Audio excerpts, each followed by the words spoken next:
Cri d'alarme TV, de partout là vous nous suivez à travers le monde. Mesdames et messieurs, bonjour et bienvenue.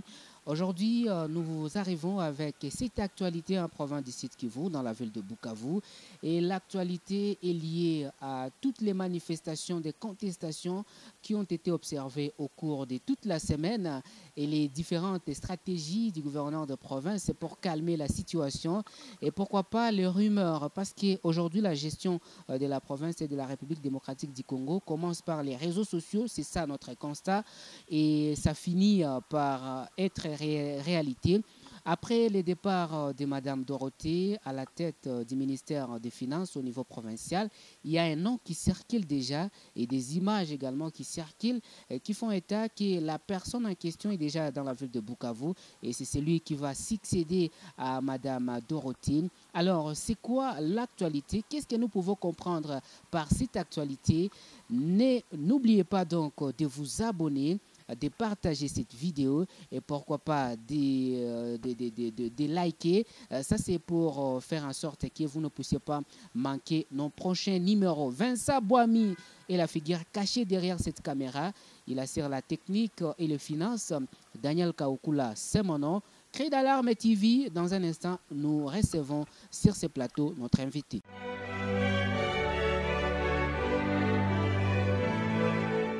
Voilà, merci beaucoup. Nous sommes déjà sur ce plateau avec Albert Matabaro, je dirais un jeune leader de la province du Sud Kivu. Il est très bien connu dans le monde politique. C'est un jeune qui se démène pas mal. Albert, bonjour et bienvenue. Bonjour Daniel, bonjour Vincent Boami, bonjour à toute la population qui nous regarde dans ce net moment. Bonjour aux militants et militantes de mon parti politique, parti cher au président élu, Martin Fayoul Madidi. Voilà, vous suivez de près l'actualité en province. Qu'est-ce qui a beaucoup plus captivé votre attention au courant de cette semaine? Vous savez, la semaine passée a été caractérisée par une turbulence politique ici dans la province de Sud Kivu. Nous avions vu les partis politiques au pouvoir en train de marcher dans la rue, brûlant des pneus.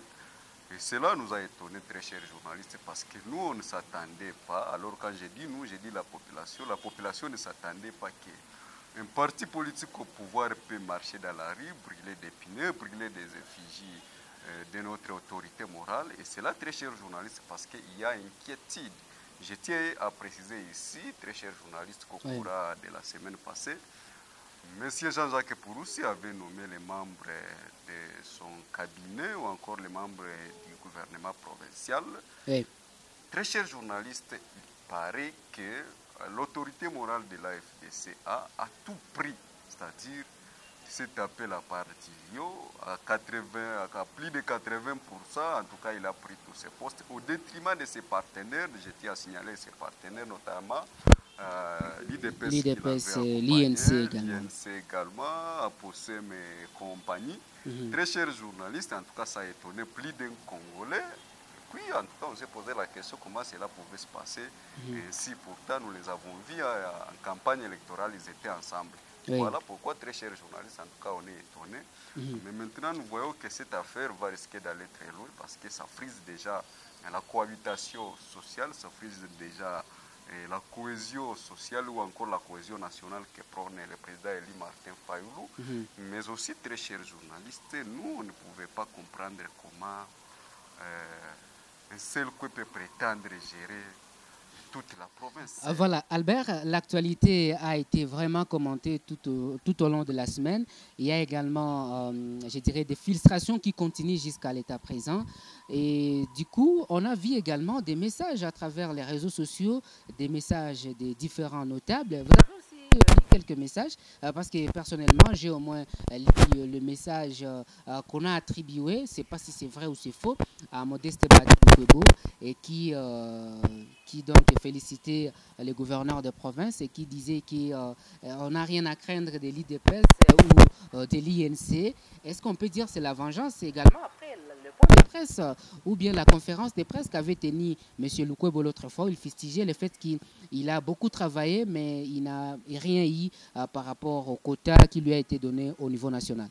Vous savez, très chers journalistes, aujourd'hui, Bati Lukwebo est gris dans l'Union sacrée. Je parle au niveau national parce qu'il a été dribblé encore comme depuis l'époque de Kabila. Et Bati Lukwebo est sur la porte de quitter l'Union sacrée, mais il reste toujours hypocrite. Voilà pourquoi il veut toujours se taper les kilos ici en province de Sud-Kivu et tout prendre parce qu'il n'a plus rien à protéger, il n'a plus de partenaire fiable. D'ailleurs, lui-même, il a signé chez TV5 Monde, nous l'avons suivi. En tout cas, il est écrit. Et voilà pourquoi, la fois passée, très chers journalistes, nous avions également vu à l'aéroport ici au port de Ihoussi, nous avions vu un monsieur qui s'appelle Moindo Bernard Zagabe.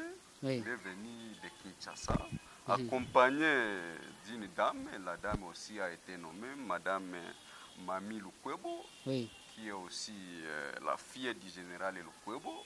Mais bien évidemment, très chers journalistes, il était accompagné avec les frères ou encore les petits frères du gouverneur Jean-Jacques Pouroussi, qui vit en Belgique, mais également à Kampala. Très chers journalistes, l'on nous a appris dans les réseaux sociaux que leur arrivée était venue pour qu'ils prennent le ministère des Finances. Comme Mme Dorothée n'est plus là. Et c'est là que ça nous étonne, parce que nous, on ne comprend plus qu'est-ce qui se passe au Sud Kivu. Comment une famille peut prétendre gérer toute une province? C'est incompréhensible. Très chers journalistes, s'il s'avère vrai que le gouverneur a encore pris les risques, s'il s'avère vrai que le professeur Modeste Batiloukou a encore pris les risques de nous importer encore quelqu'un, un certain Bernard, parce que je ne confirme pas ces faits. Oui, mais je l'ai bien dit que la gestion aujourd'hui commence par les réseaux sociaux et puis quand on les dit comme ça, c'est parce qu'il y a lieu d'espoir que ça puisse être comme ça. Si nous confirmons, nous risquons même de soulever la population parce que quand on a chassé Mme Dorothée, la dame a été proposée par Modeste Bati Lukwebo. Aujourd'hui, que Lukwebo nous ramène encore le mari de sa fille Arlette Lukwebo, qui est également au Sénat. En tout cas, ça ne peut pas passer. Voilà pourquoi nous attirons la vigilance du gouverneur Jean-Jacques Pouroussi. Nous lui demandons de prendre le pouvoir à main. Nous demandons à Lukwebo, en tout cas, il doit cesser, si bien qu'il est professeur, si bien qu'il s'appelle notable, si bien qu'il s'appelle même autorité morale de son parti politique. Il doit comprendre qu'on ne peut pas gérer la cité seule. C'est incompréhensible. Donc, nous sommes en train de nous mettre en garde. Nous représentons la population, nous parlons pour la population. Nous demandons à ces gens qui sont venus de Kinshasa que cette province n'est pas une province familiale. Ils doivent comprendre que cette province appartient à tout le monde. Cette province nous appartient à tous. Et puis, très chers journalistes, je tiens à dire à Jean-Jacques Pouroussi que veuillez voir qui mettre à la place de Mme Dorothée pour relever les défis. Parce que si vous ne mettez pas une personne à la place qu'il faut, ou encore si vous ne mettez pas quelqu'un qu'il faut à ces ministères, sachez bien que vous continuez toujours à vous engouffrer davantage et cela va vous créer un problème très sérieux. Et nous, en tant que la population, nous, on ne cédera pas. En tout cas, nous, on va continuer à crier sur vous pour avoir gain de cause. Voilà. Qu'est-ce que cela peut avoir comme conséquence dans la gestion du Sud Kivu? Est-ce qu'avec cette situation, si ça peut dire, pour vous, vous entrevoyez voir M. Pouroussi finir son mandat? Très chers journalistes, je tiens d'abord à vous rappeler que si aujourd'hui Pouroussi est incapable de mobiliser les 5 millions, c'est parce qu'il est entouré de membres de sa famille. Quand je dis bien des membres de sa famille, vous voyez, il y a beaucoup de Lukwebo dans son cabinet, il y a beaucoup de Pouroussi. Et tous ces gens-là, au lieu de mobiliser l'argent pour la caisse de la province, et ils mobilisent pour leur famille. Voyez-vous? Donc l'argent ne va pas arriver à destination, mais ça va directement chuter dans la poche des familles.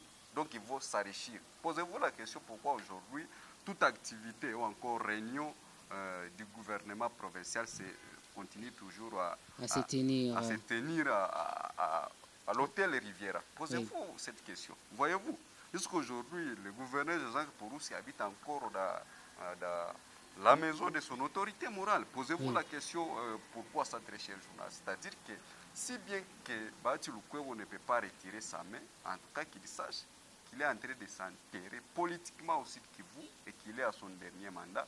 S'il veut partir dignement, en tout cas qu'il ne puisse pas enterrer toute la province. Parce que déjà si Jean-Jacques Pouroussi échoue aujourd'hui, c'est automatiquement Lukwebo qui échoue. Oui. Les gens de la FDC doivent le comprendre ainsi. Parce qu'ils pensent qu'à la fin du mandat de Pouroussi, ou encore si Pouroussi partait aujourd'hui, et ils pensent que peut-être ce sera le bilan de Pouroussi seul. Mais moi, je vous dis, très chers téléspectateurs, vous qui nous regardez, en tout cas aujourd'hui, Pouroussi échoue, c'est le Kwebo qui échoue, c'est l'AFDC qui échoue, et même l'IDP c'est compris parce qu'ils sont tous partenaires et ils sont assumé au même bilan. Voilà, en guise de conclusion, quel est votre dernier message à cette population qui nous écoute? Très chers journalistes, je conclue en disant à la population du Sud Kivu, continuez toujours à être très exigeante parce que la population qui ne réclame pas, c'est une population qui aspire à son déclin. Moi, je vous dis également, continuez toujours à rappeler Bati Kwebo que cette province n'est pas un bien privé, ce n'est pas sa boutique.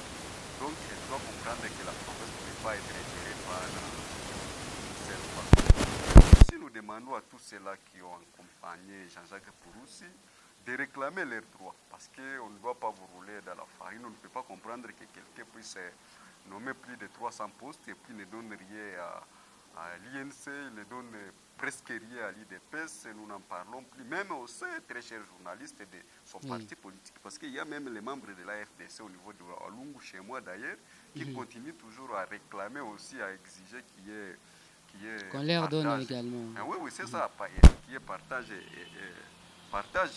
équitable, voyez-vous. C'est-à-dire que le mal est très profond, la population est aujourd'hui assistante de son propre malheur et nous disons que la population, nous allons bientôt la réveiller pour obtenir gain de cause. S'il faut demander à Pouroussi de partir, en tout cas on le fera parce que nous maintenant à décider, nous attendons 100 jours d'ici, peut-être dans 2 semaines.